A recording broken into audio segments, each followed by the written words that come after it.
The new regulation on deforestation-free products from the European Union is about to be finalized. Proforest developed a guidance that supports the implementation of this regulation for the cocoa sector. It summarizes what cocoa producers and importers will have to do to comply with the regulation. It also highlights the challenges and opportunities associated with the implementation of the regulation, and it demonstrates how a smart mix of tools can be used to assess and demonstrate compliance with the regulation. The guidance is available in several languages on the Proforest website. It is a fact that a bigger percentage of cocoa produced is from smallholder farmers, and so these smallholder farmers and cooperative members, they play a bigger role in supporting buyers comply to EU regulation.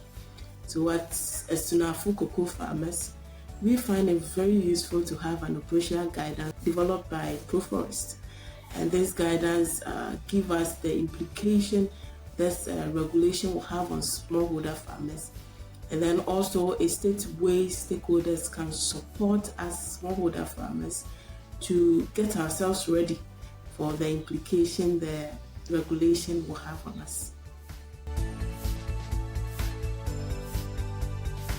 The EU regulation on deforestation-free supply chains will have important implications for the operations of Cargill's cocoa and chocolate business. Namely, an important part of the cocoa and derivative products that we originate are imported onto the EU. For the regulation to be successful, it's important that sector-specific guidances are developed. The operational guidance developed by Proforest helps Cargill strengthen and reflect on the approaches and systems that we are already putting in place to address cocoa-related deforestation in our global supply chains. We particularly value how the operational guidance also highlights the importance of collaborative approaches, such as the Cocoa and Forest Initiative. It's important that such initiatives receive appropriate recognition, because no one company can solve deforestation alone.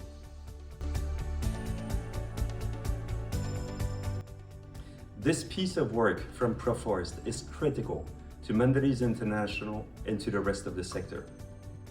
As the EU regulation comes to life, we do need commodity-specific guidance that, for example, includes what is the required level of traceability for each ingredient. This document provides that, and it should now be discussed at the EU level. As we do this, we also need the EU legislation to recognize the need to look beyond supply chain compliance only and to encourage more collective approaches.